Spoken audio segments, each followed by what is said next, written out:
Tiger রবিকে তাড়ানো হয়নি, তার অসুস্থতা নিয়ে যা জানালো ভারতীয় পুলিশ। তো প্রিয় বন্ধুরা, খেলাধুলা বিষয়ক সকল তথ্য পেতে এই চ্যানেলটি সাবস্ক্রাইব করে রাখুন এবং বেল আইকনটি অন করে দিন।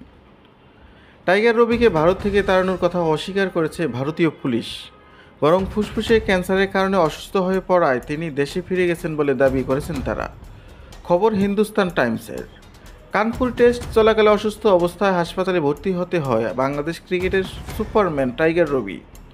প্রথম তিনি অভিযোগ করেছিলেন স্টেডিয়ামের ভেতর তাকে মারধর করা হয়েছে, তবে পরে হাসপাতালে পুলিশের কাছে মারধরের বিষয়টি অস্বীকার করেন। হাসপাতালের চিকিৎসকরা জানতে পারেন রবির ফুসফুসে ক্যান্সার হয়েছে, আর সে কারণেই তিনি দেশে ফিরে গেছেন বলে দাবি করেছেন পুলিশ।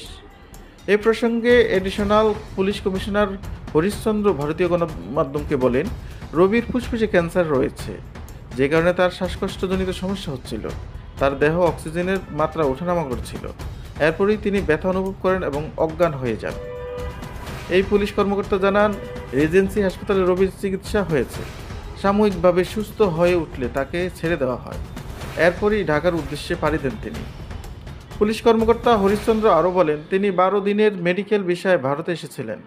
29 সেপ্টেম্বর ভিসার মেয়াদ শেষ হয়ে যেত। আমরা তাকে সব রকম প্রয়োজনীয় সাহায্য করেছি। অবশ্যই এই বিষয়ে এখনও টাইগার রবির বক্তব্য জানা যায়নি।